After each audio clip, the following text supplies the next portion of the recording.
Welcome to the Fluent English DCD podcast. Hello, everyone. Welcome to the Fluent English DCD podcast. We are here to make learning English fun, practical, and easy. If this is your first time listening, we are thrilled to have you here. My name is Jeff. And I'm Emma. Whether you're a beginner learning the basics or an intermediate learner aiming to improve, this podcast is for you. Our goal is to help you speak and understand English with confidence. We record at a medium speed, not too fast and not too slow, but you can adjust the playback speed to suit your needs.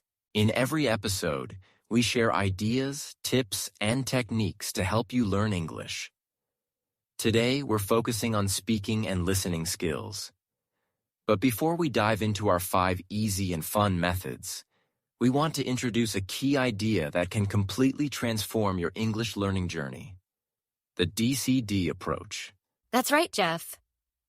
DCD stands for Daily Consistency and Discipline. These 3 simple principles are the foundation of our podcast and channel. By following this approach, you can turn learning English into a daily habit, stay consistent with your practice, and use discipline to overcome challenges. Exactly, Emma. The DCD approach is all about small, regular steps that lead to big results. Learning English isn't about cramming all at once or waiting for the perfect moment to start. It's about showing up every day, even if it's just for 15 minutes, and staying committed. If you do this, we promise it will completely change your English level. Let's break it down a little more. Daily means practicing English every day, no matter how busy you are. It doesn't have to be long. Just a small session is enough. For example, you can watch a short YouTube video, practice shadowing a sentence, or read a few paragraphs from a book. Consistency is the magic that makes daily practice work. If you practice regularly, even for a short time, you'll notice big improvements. Think of it like planting a seed. If you water it consistently, it will grow. The same goes for your English skills. And then there's discipline. Let's be honest. There will be days when you don't feel like practicing. Discipline is what helps you keep going, even when it's hard.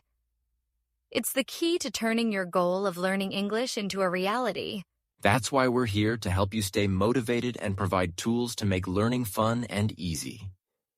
The 5 methods we're going to share today are perfect examples of how to apply the DCD approach. They're simple, flexible, and designed to fit into your daily routine. That's right, Jeff. These methods are easy to try, and they'll help you build confidence in speaking and listening. After we explain each one, we'll give you a short summary and practical tips you can start using today. By the end of this episode, you'll have a clear plan for practicing English every day with the DCD approach. So, grab a notebook, find a comfortable spot, and let's get started.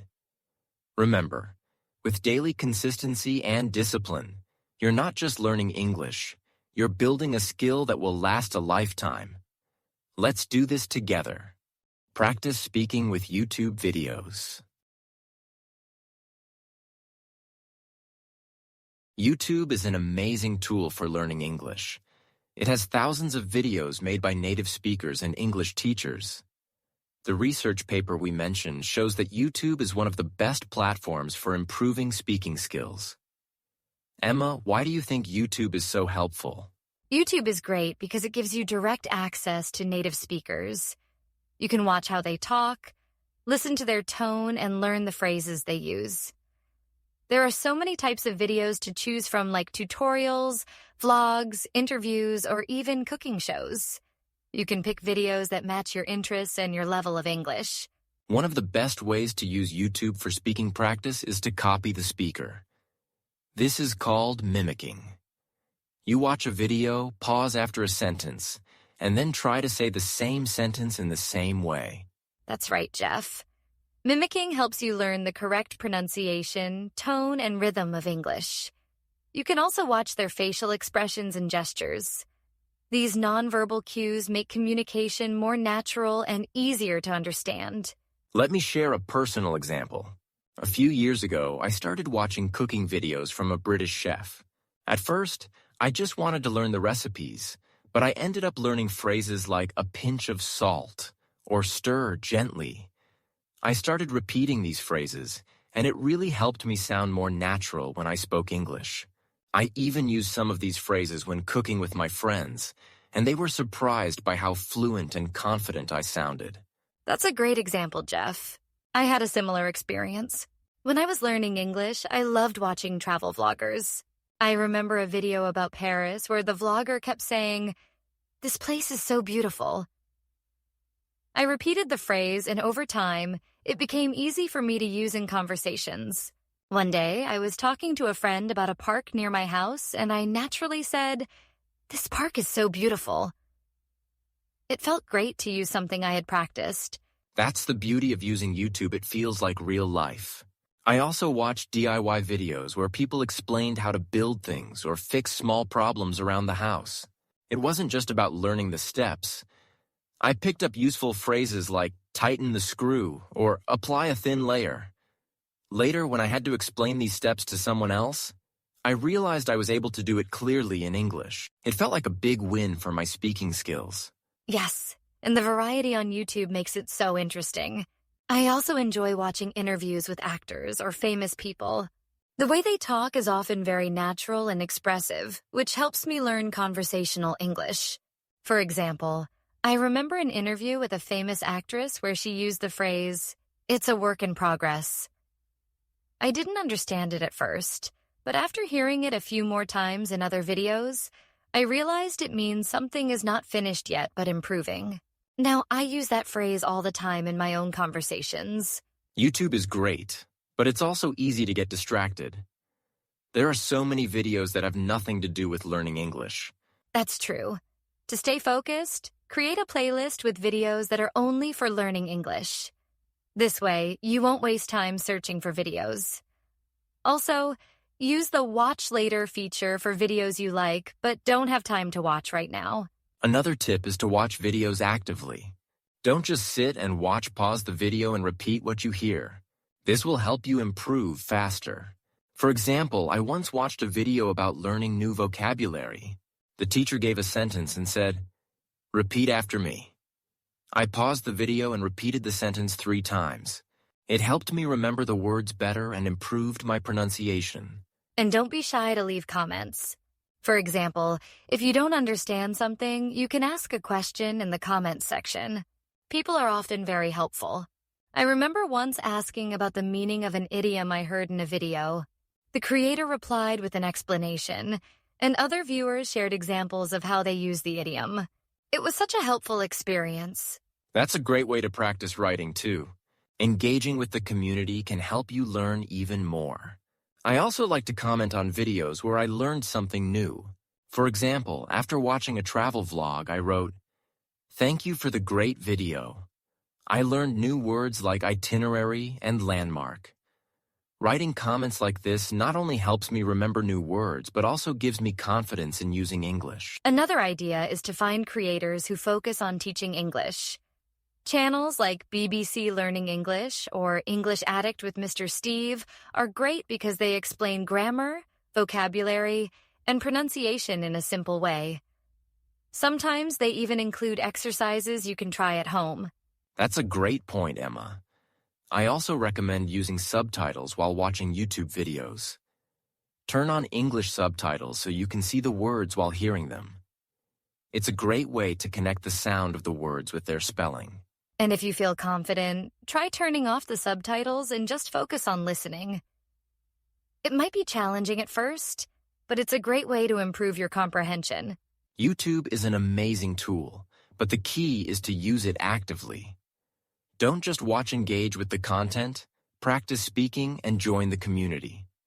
By doing this, you'll see real improvement in your English skills. Absolutely, Jeff. The best part is that it's free and accessible to everyone. With so many videos to choose from, you can always find something that matches your interests and level. So, to our listeners, start exploring YouTube and make it a part of your daily practice. Shadowing. Speak while listening. Now let's talk about shadowing, one of my favorite methods to practice speaking. Jeff, have you tried shadowing before? Yes, Emma, I have. Shadowing is a technique where you listen to a speaker and try to say what they're saying at the same time. It's like following their shadow, hence the name. That's a good way to describe it, Jeff. Shadowing is fantastic because it helps you improve your speaking speed and pronunciation. When you copy the speaker's tone and rhythm, you start to sound more natural. It's like practicing with a teacher who is always there for you. One problem with shadowing is that some speakers talk very fast. But YouTube has a solution. You can slow down the video playback speed. This is really helpful, especially for beginners. I remember when I first tried shadowing, I picked a video where the speaker talked quickly. I couldn't keep up and it felt frustrating. Then I discovered the playback speed option, and slowing it down made it so much easier. That's a great tip, Jeff. Beginners can also start with videos that are already slow, like children's stories. These are simple, clear, and easy to follow. For example, I started shadowing with a storybook video called The Very Hungry Caterpillar. The sentences were short and repetitive, which made it perfect for practice. After a few tries, I could say the sentences at the same time as the narrator.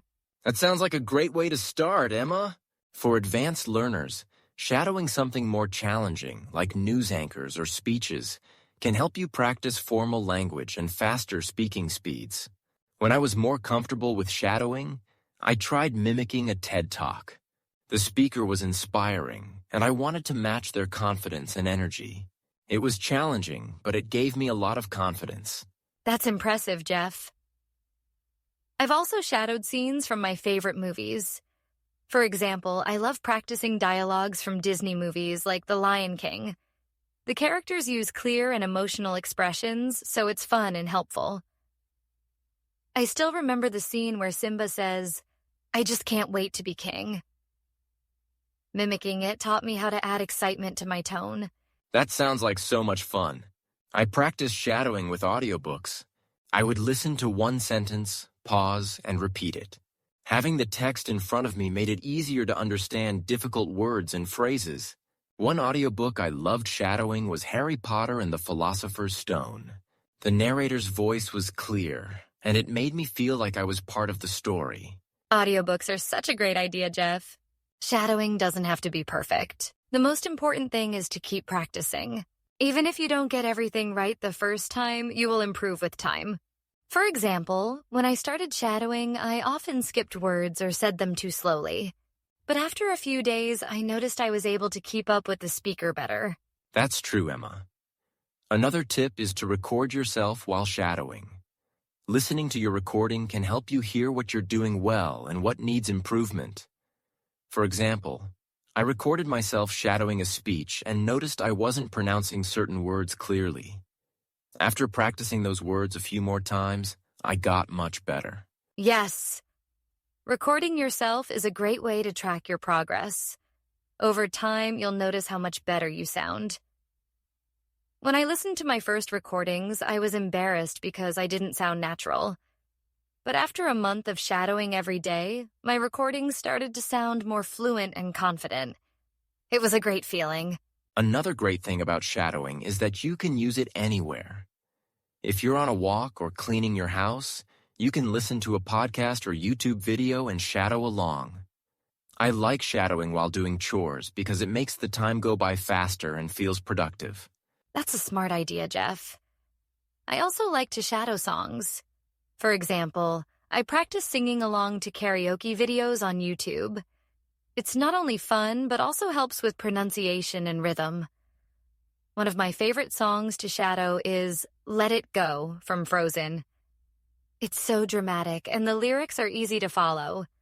Songs are great for shadowing, Emma. They teach you how to connect words smoothly and follow the rhythm of the language. Plus, singing makes shadowing feel less like work and more like a fun activity. Exactly. Another tip for learners is to choose materials you enjoy.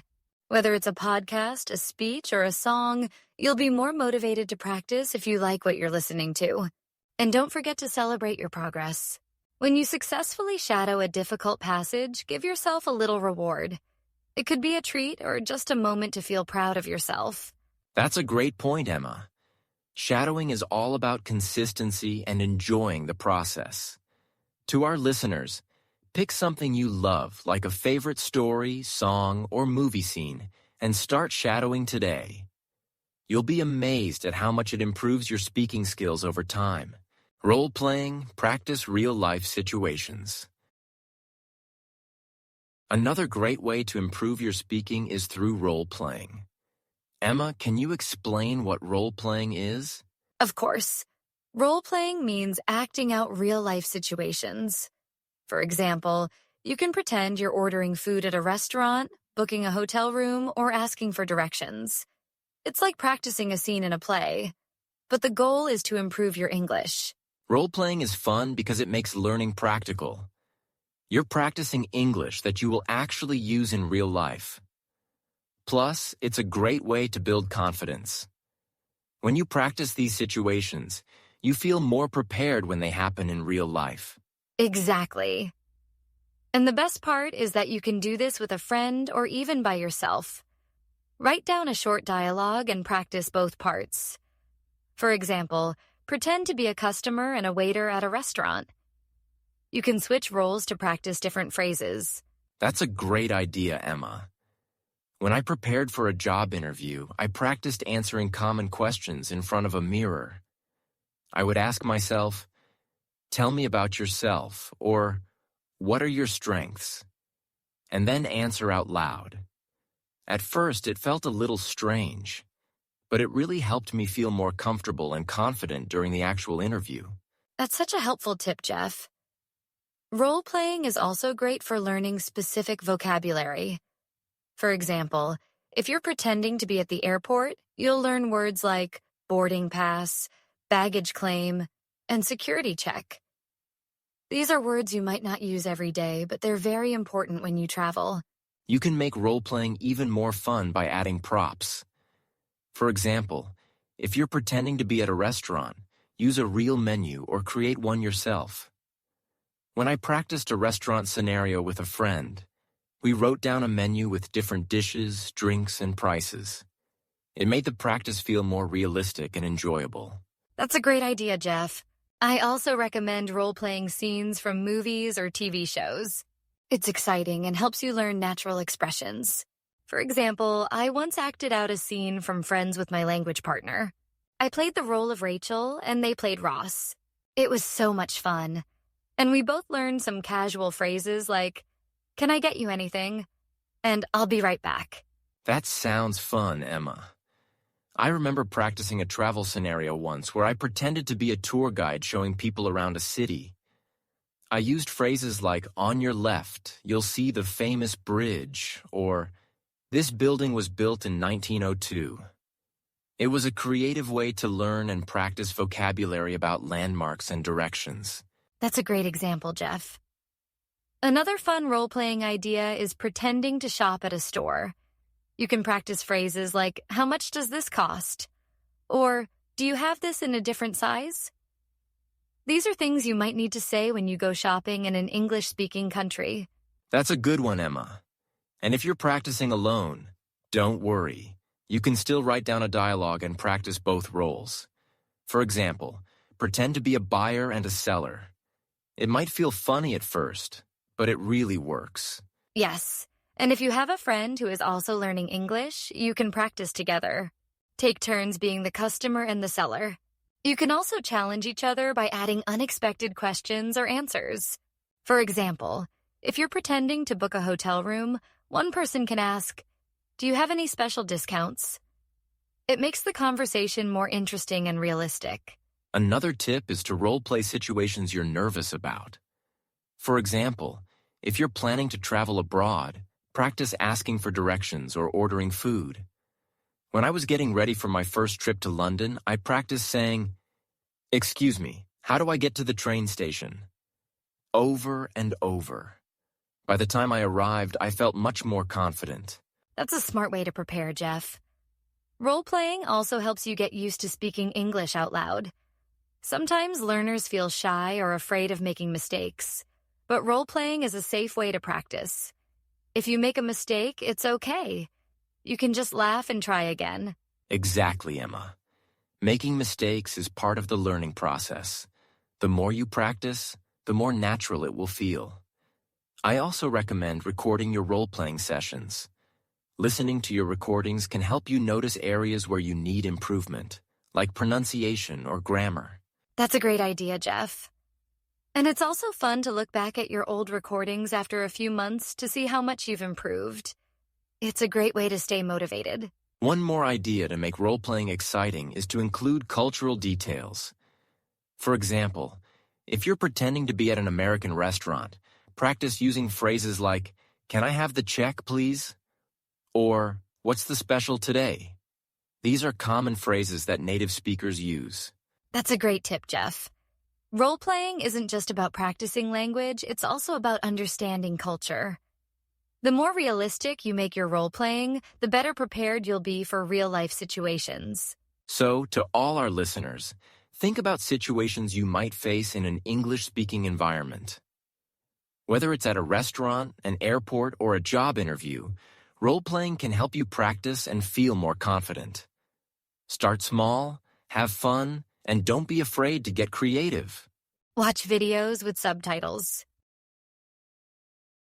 Watching videos with subtitles is another great way to improve your listening skills. Jeff, what do you think about subtitles? Subtitles are very helpful, especially for beginners. They help you match the words you hear with the words you see. This improves both your listening and reading skills at the same time. It's like having a built-in teacher showing you how words sound and look together. That's so true, Jeff. When I started learning English, I watched shows like Friends with subtitles in my native language.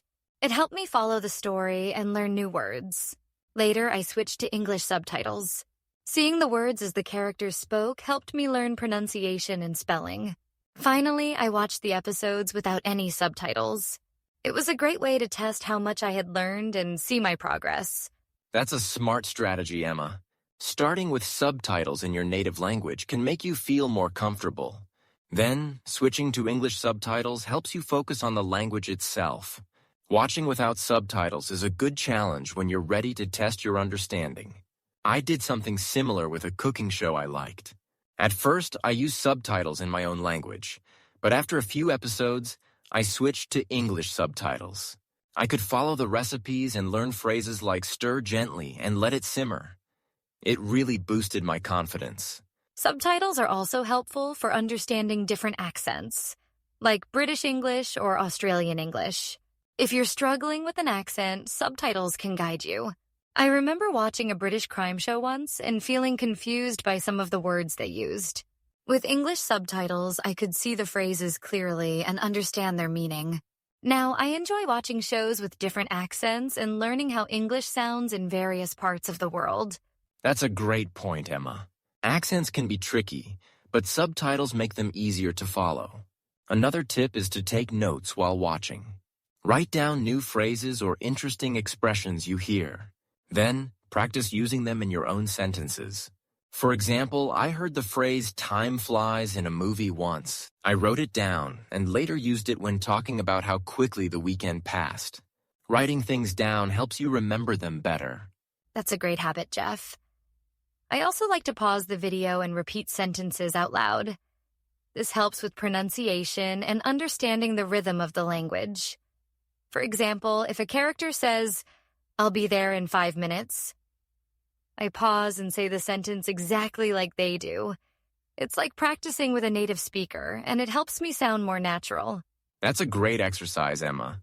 Another fun thing to do is watch the same video multiple times with different subtitle settings.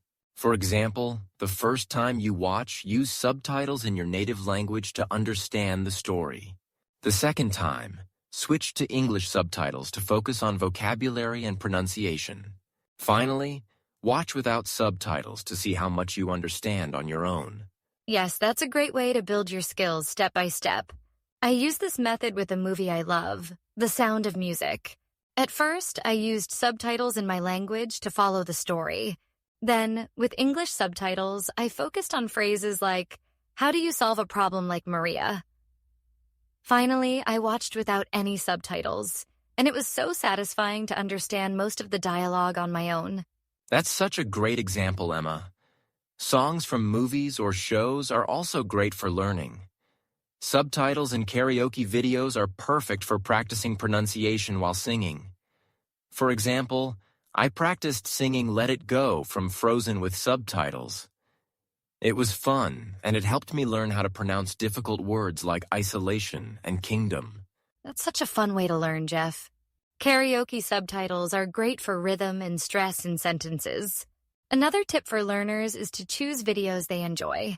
If you like cooking, watch cooking tutorials with subtitles. If you're into sports, watch match highlights or interviews with athletes. The more interested you are in the video, the more motivated you'll be to learn. That's so true, Emma. I also recommend starting with shorter videos if you're new to this method. A 5-minute clip is less overwhelming than a full movie or episode. You can focus on small sections and repeat them as needed. I once watched a short interview with a basketball player, and it taught me phrases like shoot for the stars and give it your all. That's a great suggestion, Jeff. Another thing I like to do is watch educational YouTube channels with subtitles. Channels like BBC Learning English or VOA Learning English often have clear subtitles and slower speech. They are perfect for beginners and intermediate learners. I agree, Emma. Those channels are excellent because they explain new vocabulary and grammar in a simple way. Plus, many of them have interactive transcripts, so you can click on a word to see its meaning or pronunciation. That's such a useful feature, Jeff. For learners who are feeling confident, I recommend trying stand-up comedy with subtitles.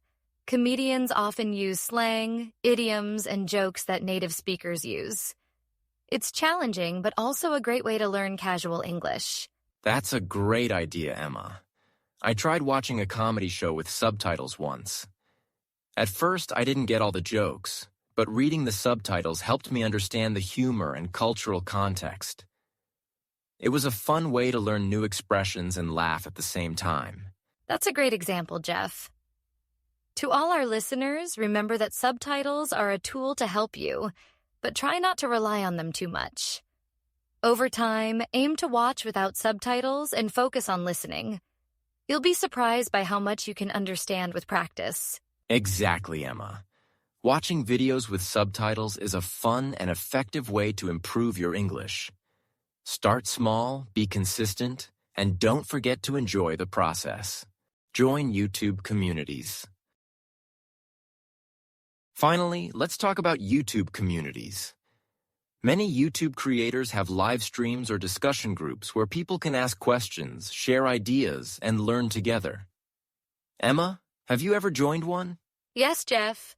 I joined a live stream once where the host answered questions about English grammar. It felt like a mini class. I learned how to use prepositions better because the host explained them clearly and gave examples. What I loved most was the interaction. People from different countries were asking questions, and I realized that everyone is learning at their own pace. It was so encouraging. That's a great experience, Emma. YouTube communities are wonderful because they make learning interactive. Instead of just watching a video, you get to talk to other learners and even native speakers. It's also a great way to feel motivated because you're not learning alone, you're part of a group. I joined a live stream about improving pronunciation. The host gave us practice exercises, and we had to type our answers in the chat. It felt like being in a real classroom. That's amazing, Jeff. Another way to use YouTube communities is by leaving comments on videos. For example, after watching a video about idioms, I wrote, "Thank you for explaining these phrases. I've heard break the ice before, but now I know how to use it." It felt good to interact with the creator and other viewers who replied to my comment. It's also a great way to practice writing in English. That's a smart tip, Emma. I like to ask questions in the comments section when I don't understand something. For example, after watching a video about phrasal verbs, I asked, "Can you explain the difference between pick up and pick out in more detail?" The creator replied with examples, and other viewers added their thoughts too. It was like having a group of teachers helping me. You're right, Jeff. YouTube comments can feel like a little discussion group. And if you're feeling brave, you can create your own YouTube video. It doesn't have to be perfect. For example, you could record yourself talking about your day, sharing your hobbies, or explaining something you learned in English. It's an excellent way to practice speaking and improve your confidence. That's a great idea, Emma. I remember creating a video where I talked about my favorite book. At first, I was nervous, but after a few tries, I started to enjoy it. I even got comments from other learners saying they liked my video and were inspired to try making their own. It was such a positive experience. That sounds wonderful, Jeff. And the good thing about creating videos is that you can watch them later and see how much you've improved. Don't worry if your pronunciation isn't perfect or if you make a few mistakes. The goal is to practice and keep improving. Absolutely, Emma. Another way to engage with YouTube communities is to join discussion forums or groups created by YouTube channels. Many language learning channels have Facebook groups, Discord servers, or even WhatsApp groups where learners can share tips, ask questions, and practice speaking together. I joined a group where we had weekly challenges, like describing a picture in English or writing a short paragraph about a topic. It was so much fun and very helpful. I've joined a group like that too, Jeff. One week, we had to record a 1-minute audio clip introducing ourselves. It was a little scary at first, but everyone was so supportive. They gave me tips to improve my pronunciation, and I learned a lot from listening to their recordings too. It felt like a real language exchange. That's a fantastic way to practice, Emma. Another idea is to participate in live premieres of videos. Many creators have live chats during premieres where you can interact with them and other viewers in real time. It's a fun way to connect with people and share your thoughts about the video. Yes. I once joined a live chat during a vocabulary lesson. The creator asked questions like, "What's another word for happy?" And we had to type our answers in the chat. It felt like a game, and it helped me remember the words better. Plus, it was great to see how quickly other learners could think of answers. That sounds like a fun activity, Emma. Another thing I like about YouTube communities is how they bring people from all over the world together. I've made friends with learners from countries like Brazil, Japan, and Germany. We sometimes exchange messages in English to practice. It's a great way to learn about different cultures while improving your language skills. That's so true, Jeff. I've had similar experiences. One of my YouTube friends is from India, and she taught me some idioms used in Indian English. For example, she explained the phrase, "cut the call," which means to end a phone call. It's so interesting to see how English is used differently around the world. That's the beauty of online communities, Emma. They give you access to so many perspectives and resources. For learners who are just starting out, I'd recommend looking for channels with supportive and active communities. Channels like BBC Learning English or English Addict with Mr. Steve are great places to start. Yes, and don't be afraid to join the conversation. Even a simple comment like, "I enjoyed this video," can be a good start. The more you interact, the more confident you'll feel. Over time, you might even start answering other learners' questions and sharing your tips. Exactly, Emma. YouTube communities are not just about learning. They're about connection. By engaging with others, you can stay motivated, learn new things, and make friends who support your journey. So, to our listeners, don't hesitate to explore YouTube communities and join the conversation. Absolutely, Jeff. Learning English is more fun when you share it with others. So go ahead, leave a comment, join a group, or even create your own video. Remember, every small step brings you closer to fluency. Final thoughts. So, Jeff, what's the most important thing we learned today? The key takeaway is that regular practice and consistency are essential for improving your English. Incorporating English into your daily life through fun and practical methods makes learning enjoyable and effective. Tools like YouTube, shadowing, role-playing, subtitles, and joining online communities give you creative ways to practice speaking, listening, and even writing. That's so true, Jeff. The methods we talked about today are flexible. so you can choose what works best for you. For example, YouTube videos are great because you can find content that matches your interests and learning level. Whether it's a cooking tutorial, a travel vlog, or a language lesson, watching actively and repeating sentences can improve your pronunciation and confidence. And let's not forget shadowing. It's one of the best ways to improve fluency and rhythm in speaking. By listening to a speaker and trying to copy them in real time, you practice the natural flow of English. Beginners can start with slow videos, while advanced learners can challenge themselves with speeches or movies. Recording yourself while shadowing helps you hear your progress and identify areas for improvement. Role-playing is another powerful tool. Acting out real-life situations like ordering food at a restaurant or asking for directions makes learning practical. You're preparing for moments you'll actually experience. Whether you practice with a friend, join a speaking group, or do it solo, role-playing builds your confidence and expands your vocabulary. Watching videos with subtitles is also incredibly effective, especially for beginners and intermediate learners. Subtitles help you connect the sounds of English with their written forms.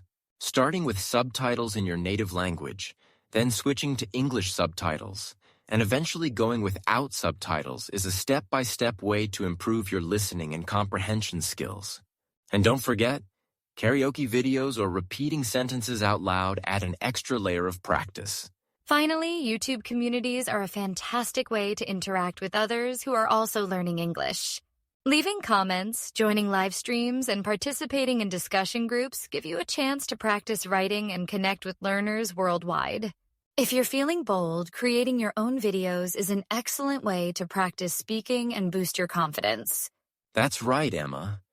These 5 methods using YouTube videos, shadowing, role-playing, watching with subtitles, and joining YouTube communities offer a range of ways to practice English. Whether you're just starting out or looking to advance, these techniques help you build your skills step by step. And remember, mistakes are part of the process. Don't be afraid of them. Every mistake is an opportunity to learn and grow. The important thing is to keep practicing and enjoy the journey. Absolutely. To our listeners, try these methods and see which ones work best for you. Share your experiences in the comments or on social media. We'd love to hear about your progress. Thanks for joining us. Don't forget to subscribe, leave a review, and share this podcast with your friends. Keep practicing, and we'll see you next time. Happy learning!